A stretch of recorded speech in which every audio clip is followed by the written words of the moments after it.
Mga kapuso, handa na nga ba siya umibig muli? Oh, umiibig na nga ba siya muli? Jenalyn Mercado! Okay. Alam mo, napansin ko, Jen, talagang blooming na blooming ka, kaya sabihin mo na sa akin ng totoo, talagang sa akin no? Meron ba kayong relasyon ni Patrick? Meron, syempre. Friends kami.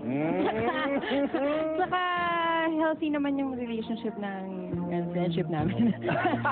Maganda, healthy yung relationship ng friendship nila. Yung mami mo, liniligawan daw ni Patrick. Ako naniniwala ako na dapat yung mami na di ba, talagang nawi-win over ng manliligaw. Oo, dapat. Dapat talaga. Paano siya manligaw sa mami mo? Hindi, mabait siya sa family ko. Tapos, madalas siya sa bahay, ganun. Yan. Gaano kadalas sa bahay? Pag Chismoso talaga Pag pareho kaming hindi busy. Sa bagay. Nagtapos ang Captain Barbell, pero may bago siyang series, kaya medyo busy-busy siya, no? Pero ito, itatanong ko sa'yo, ano yung mga bagay na alam mo kay Patrick na malamang hindi alam ng ibang mga tao? Naku, napaka-ano po niyan, masanda lang siya, tulog na. Oo, yan. Masa yan si Patrick, masa yan. Masanda, tulog. Hindi, napakabait ni Patrick, sobra. Paano ipinapakita ang kanyang kabaitan? Wow! Sa akin, hindi ko ma-explain sobrang understanding, sobrang maalahanin. Tapos, pag hindi siya tulog. Oo, pag hindi tulog. Tapos, sobrang sweet. Gaano kayo ka-sweet, kayong dalawa? Hindi siya sa'yo, kundi kayong dalawa. Si Patrick, nandun. Nandun sa likod mo. Gaano kayo ka-sweet, kayong dalawa? Ka-sweet. Pag in public, pwede ba kayo magpakita ng business? Ano lang, parang yung friends lang talaga na yung normal lang. Sarap naman magka-friends na ganyan. I want a friend like that. Okay, yung bracelet na talaga naman pinagkagulo ng mga tao. Ito ba yun? Ito ba yung bracelet na yun? Ito. Oo naman. Yan ba yung bigay ni Patrick? Opo. Ayun. Ang mommy niya. Mommy. Ang mami ni Patrick ang nagbigay sa'yo. So, thank you pala. Mas lumalalim yung Hindi, pero ito malalaman siguro natin kung ano nga bang nangyayari. Sabi ni Tito Douglas, kadalasan malalaman mo kapag hiwalay na. Diba? Pero tayo, syempre we're hoping na tayo lahat makasaksi tayo na kung tunay nga na umiibig ka muli. Diba? Syempre kami lahat happy para sa'yo. Tingin mo ba, ready ka na bang umibig muli? Ano sa tingin niyo? Hindi, siguro makikita naman nila sa akin yun kung ano yung kung ready na ba talaga ako. Talagang distracted ka ngayon no? Kinakabahan ako. Kinakabahan ka. Tama lang yan, nakabahan ka. Pero may tanong ko lang sa'yo, mahal mo na ba talaga siya? Kaya? Thank you, Lester. Siyempre, di ba pagkaibigan? Di ba pagkaibigan mo isang tao, mahal mo? Ang sarap mo magmahal na kaibigan, kung ganun. Ang swerte naman ni Patrick. Diba? Hindi, ito na lang. Alamin natin mula mismo sa lalaki kasi sabi nga nila, dapat ang lalaki magsabi kung totoo nga bang may relasyon sila. Kaya kasama natin via phone touch. Patrick! Hello? Wow, bedroom voice. Hello? Patrick! Yes, hi. Kamusta ka na, bro? Ito, kailangan masagot mo to huwag mo na matulog. Kayo na ba ni Jenalyn, Pat? Kung sinabi kong mahal ko siya.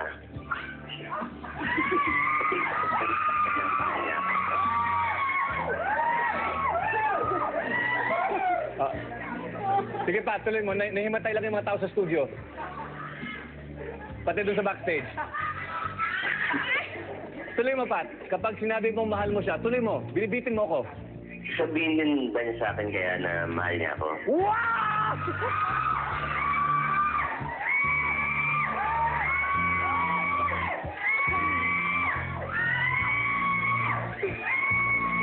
Hindi lang. Gito muna. Gito yan, ha? Kasi, Pat, medyo lugi si Jen doon. Kasi sabi mo, kapag sinabi mo na mahal mo siya, dapat sabihin mo na mahal mo siya. Tingnan natin ang sagot niya sa'yo. Jen? What? Hi. Hi. Hi. Mahal kita.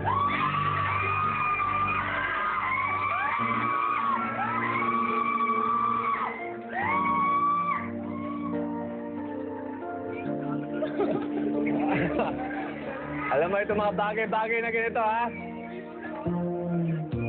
Hindi niya alam ang gagawin niya.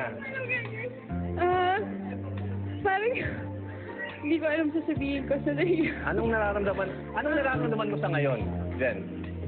Kinakabahan ako kasi nervous naman ako doon, Patrick. Di sandali. Ano nga pala yung tanong? Nakalimutan ko. Ang unang tanong niya, sabi niya, kapag sinabi niya mahal ka niya, sasabihin mo na ba bang mahal mo siya? Sinabi niya, dito sa S-Files na mahal ka niya. Anong masasabi mo, Jen? Oo naman. Ano oo naman? Oo naman. Sabi, ano? Oo naman. Mahal din kita. So,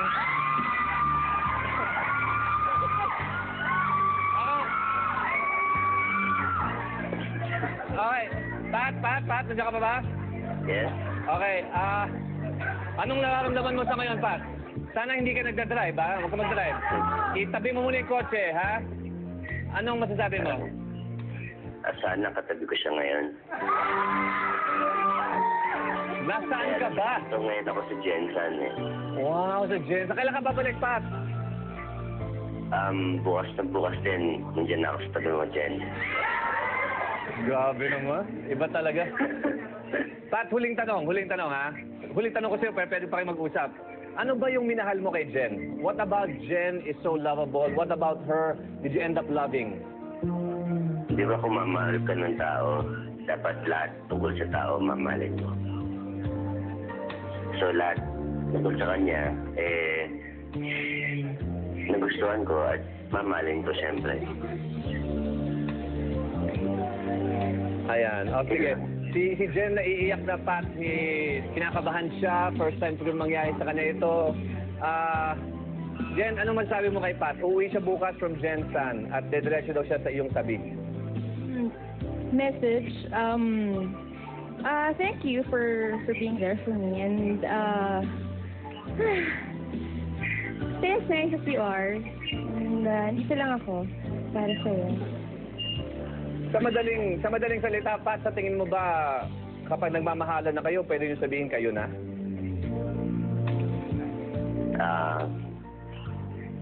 Sana, dapat lang. So malamang bukas natin malalaman ang sagot kung kayo na nga. Kapag nag-usap kayo.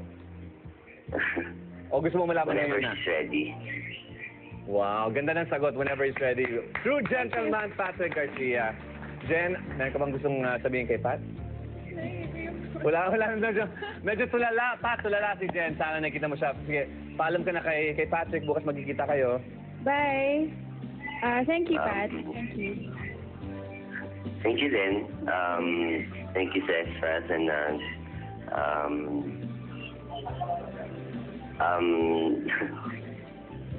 Kaya mo speechless din ako eh.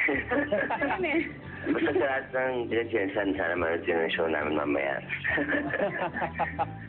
Pat, as ever, a true gentleman. And masasabi ko lang talaga is swerte kayong dalawa sa isa't isa. So, alagaan niyo yung relationship ninyo. Kung kayo man ngayon o hindi pa, mukhang maganda ang nakikita ko na nangyayari sa inyo. So, take care of Jen.